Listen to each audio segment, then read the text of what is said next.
Hi there guys, I'm Nikhil from GreedyTech, and in this video, I'll be showing you all the best features of Redmi 8A. By the way guys, I've already made a dedicated video for the tips and tricks section where I talked about many things which I won't be covering in this video. So definitely check out that video, link will be in the description.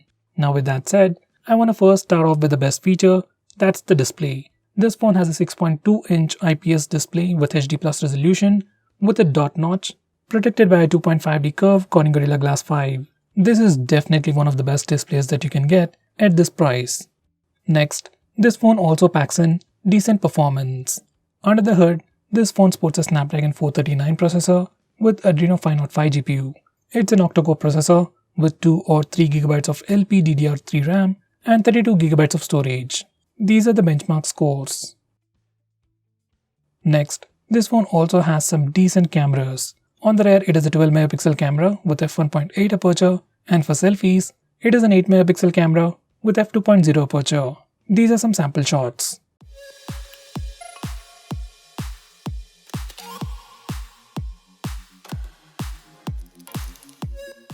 Next, this phone also comes with the face unlock feature. Even though face unlock doesn't work very well, it's not super fast or accurate, it's still usable. It even works in low lighting conditions. Next, I'm going to show you some important MIUI 11 related features. First, we have different notification styles. From here, you can choose between Android style or MIUI styles, and there is definitely a pretty significant difference between the notification styles of stock Android and MIUI. Next, we have dynamic alarms. Now, this is a brand new feature in MIUI 11 that gives you dynamic alarm tones depending upon the time of the day. So if you have an alarm in the morning, you get a different tone. If you have it in the evening, you get a different tone. So that's the new dynamic alarm feature, and we also get a lot of new natural sounds.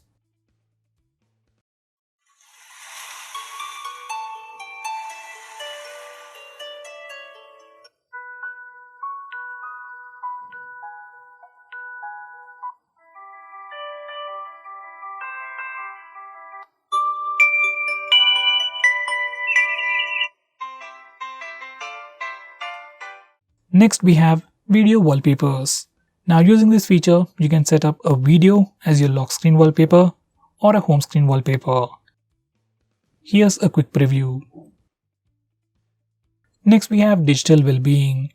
Now this is a feature from Google which literally tracks all your usage, analyzes it and gives you a complete report. Using this feature, you can track your usage, and if you want, you can also put restrictions upon yourself. Like if you don't want to use YouTube for more than 15 minutes a day, you can put such restrictions using this feature. Next, we have wind down. This is another feature from Google which is part of digital well-being. This feature will allow you to automatically enable do not disturb mode and grayscale mode at a specific time on any given day. This feature is more like a gentle reminder to go to sleep early. Next, it has AI mode for the rear camera. Just like most of the phones these days, even this phone comes with a dedicated AI mode for the rear camera, and it can automatically detect the scene and enhance some things about the image. These are the sample pictures. Next, it offers portrait mode for both the front and rear cameras. Now this is like the most common feature we find in almost all the phones these days, and even this phone offers that. Now these are some sample pictures. Now going on, next we have the famous full screen gestures. Personally, this is my favorite implementation and probably the best implementation for full screen gestures on Android. Now for a quick preview, once you enable this feature, you can swipe from the bottom of the screen to go home, swipe and hold for recent taps, swipe from the left side or right side to go back. This is really an awesome feature. Now going on, next we have quick ball. You want to use your phone single-handedly? Then this is a great solution for you. Once you enable this feature, a floating bubble will pop up. You can use it in two ways. You can either tap and select the option, or else we can swipe. Personally, I like to go with swipe option with navigation keys. Once everything is properly set up, you can simply swipe on the floating bubble to go back, go home, or even open recent taps page. Now going on, next we have some handy gestures. First, we have the double tap to wake. Now this one is pretty simple. Just enable this feature and double tap your screen to wake it up. If you are using face unlock on this phone, then you can simply double tap your phone Phone wakes up, sees your face, and immediately unlocks the phone. You don't even have to use the fingerprint scanner. It is super convenient. Next we have Raise to Wake. Now this is another super useful feature. Once you enable this feature, every time you raise your phone, your display lights up and shows you the lock screen. Once again, if you have enabled face unlock feature, it wakes up, sees your face and immediately unlocks the phone. So this feature in combination with face unlock works just like the latest iPhones. Now going on next, we have two super shortcuts to quickly open the camera application. First way is to open the camera application by pressing the power button twice. This particular shortcut works anywhere and anytime. Just enable it from additional settings and every time you press the power button twice, camera application will pop up almost immediately. Most of the time it works. Another way to open camera application is from the lock screen. Now once you enable this feature from lock screen settings, on your lock screen you can press the volume down button twice to quickly open the camera application. Well, that's a feature and it works, but personally I still like to use the power button. Now going on next, we have 3-finger screenshot. Now before I show you that feature, let me show you how to take a regular screenshot. On this phone or any other phone out there, especially Android phones, if you want to take a screenshot, press the volume down and power button both at the same time. Once you do that, your phone will take a screenshot. For some reason, if that's a bit difficult for you, you can always use the notification toggle. Now coming back to 3-finger screenshot, once you enable this feature, you can simply swipe down using 3 fingers to take a screenshot. This is personally my favorite way to take a screenshot. Next we have long screenshot. Now to take a long screenshot on this phone, first we need to take a regular screenshot. We can either use the buttons, notification toggle or the gesture. And once you have taken a picture, you will get a preview at the top right corner of the screen. Just click that and then click scroll. Your phone will scroll the current application automatically and then take a long screenshot. If you want to stop in between, you can always click the done button and it will take a long screenshot up to that point. You can find those long screenshots along with your regular screenshots. Next we have a shortcut to turn on the torch. Now there are many ways to turn it on, but personally I like to long press the back button to turn on the torch. This is how you do it, and once you're done, you can press and hold the back button anywhere, anytime. That's when your phone is unlocked to turn on the torch. Now that's definitely a very convenient way to turn on the torch, and once you're done doing it again, it will turn it off. Next we have dual apps. Now Xiaomi has this awesome feature called dual apps, which allows you to use 2 instances of the same application. That means you can use 2 Facebook accounts, 2 Instagram accounts, 2 Twitter accounts or even 2 WhatsApp accounts on the same phone. Now there are many phones out there that offer a similar feature, but all those brands offer this feature only for few applications, especially social media applications. While on this phone, we can use dual apps feature on literally all the applications. Next we have reading mode. On many other phones it's also called as night mode, and once you enable this feature, it puts a warm tint on the screen and filters the blue light. According to research, blue light emitted by our displays at night will affect our sleep. So using this feature will prevent that. We can also change the intensity of the warm tint. We can also schedule it to turn on and turn off at a specific time or at sunrise and sunset. Now going on next, we also have the option to record calls automatically on this phone. Now this feature is definitely available in India, but I don't know about other places. And if you want to activate it, you need to open the phone dialer, go to settings, then select call recording and turn it on. You can either record all the calls or few specific calls. If you have signed into your MI account, you can also back up all these call logs. Going on next, we have one-handed mode. Now for some reason, if you think this phone has a massive display and if you can't use it single-handedly, you can use this feature. Once you turn on this feature, you can swipe on the navigation bar from home to left or right to shrink the screen. In this mode, you can literally do anything, make calls, take pictures and do everything with a single hand. You can swipe in the same direction to go full screen, you can swipe in the opposite direction to switch to the other side and do it again to go full screen once again. From settings, you can also change the size of this window. I'm at the screen. Next, we have some pretty cool gestures related to phone calls. First, we have flip to silence ringer. Now just like the name suggests, when your phone is lying on a flat surface, when you get a call, you can flip your phone to silence the ringer.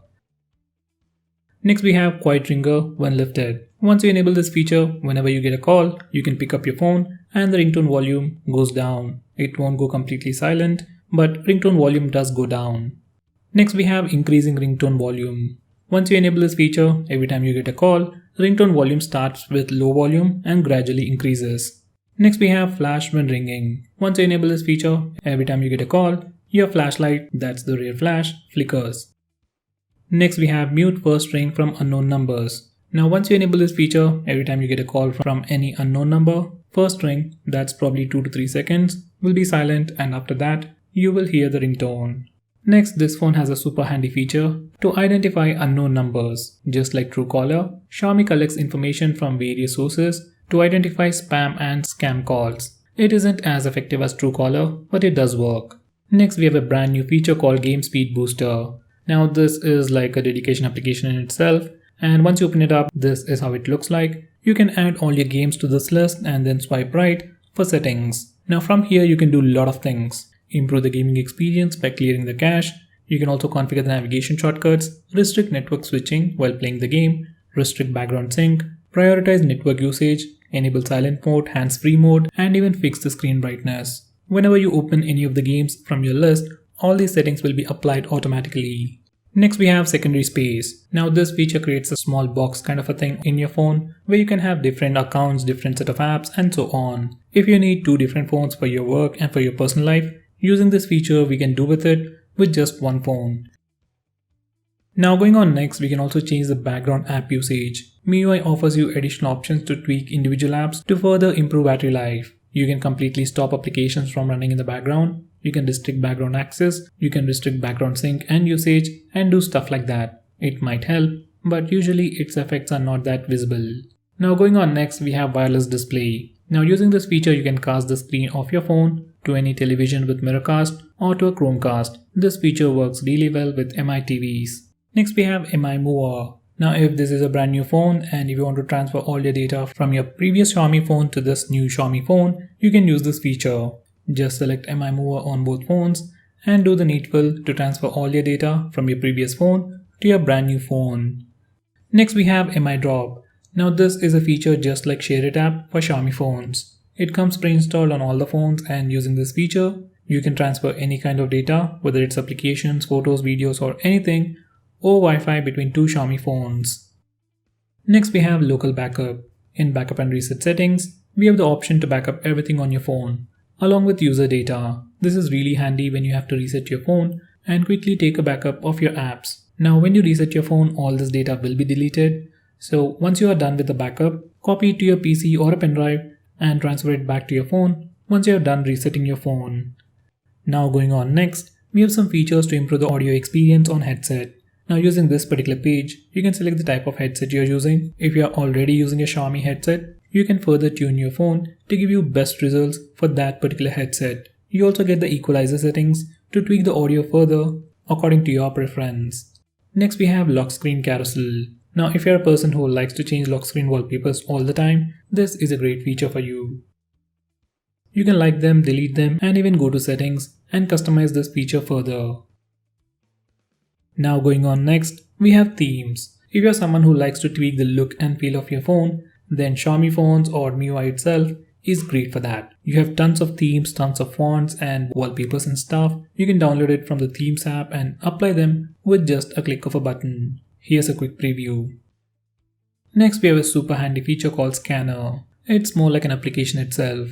Now this is how it looks like. You can scan a regular QR code and most importantly take pictures of documents. Now no matter which angle you take pictures in, it automatically aligns the page, changes the perspective and crops the image to give you the perfect document. You can also grayscale it and copy the text from the image.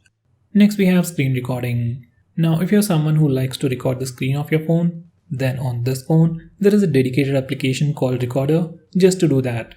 Just open the application and click the record button. You will see a floating button and you can start recording whenever you want by clicking that big red button. Once you're done, you can click the stop button and you can find that recording in your gallery. Next we have a feature called SMS Schedule. Now using this feature, we can automatically send an SMS on a specific date at a specific time. This is probably one of the most coolest features of this phone. Well, nowadays most people don't send messages, well especially SMS, but if you're someone who want to automate it, you can do it on this phone. Next we have auto start permission. No matter how many times you kill any application or close an application, some applications start automatically in the background, say like Facebook, Instagram and Twitter, and they end up draining the battery, especially if you don't use those apps a lot. So using this feature, you can restrict those applications from auto starting in the background. Next we have pocket mode. Once you enable this feature, your phone will prevent all accidental touches when your phone is in your pocket. Next we have App Vault. Now looking at the name, you might think it's an app lock kind of a feature. Well, it's not. In the default launcher on the leftmost screen, you get a dedicated page with multiple widgets for quick shortcuts, notes, stock prices, call a cab feature, cricket scores, and so on. So if you want to see this page, enable App Vault, and if you want to hide it, disable it. Next we have the option to mirror buttons. Now usually on most phones, especially phones with pure stock Android, it doesn't give you the option to swap the back and menu button. But on this phone, we can do it. Next we have an app lock built into the system. We can set it up with a different password from your lock screen password and obviously lock applications. Now whenever you try to open any locked application, you have to either enter the password or we can use a fingerprint scanner. Now there are many third-party applications which can do the same, but this feature comes inbuilt and it's quite secure. Next we have private SMS. Now for some reason, if you want to hide messages from a specific contact, using this feature you can do that. In the default messaging application, you can swipe down until you see the lock to enter the private messages space. Once again, you have to set up a password and it can be different from your lock screen password and app lock. From here, you can configure this feature. Next we have folder vault. Now using this feature, we can hide files on your phone. Whether it's a video, photo or any other file, you can hide all those files in the folder vault. To use this feature, open the file manager and swipe down until you see the lock icon. Once again, you have to set up a password and it can be different from any other password you have already set. Now once you're done configuring this feature, you can select any file, go to menu and click hide to hide that file. So guys, those were all the best features. If I missed on anything important, do let me know by commenting below this video and definitely check out my video on tips and tricks section. Link is in the description. Now if you're planning to buy this phone, please use the link in the description. It always helps the channel, and if you want us to make any specific video, tweet out to us with the hashtag AskGreedyTech on Twitter and we will try to make it as soon as possible. I'm Nikhil from GreedyTech signing off. Have a nice day.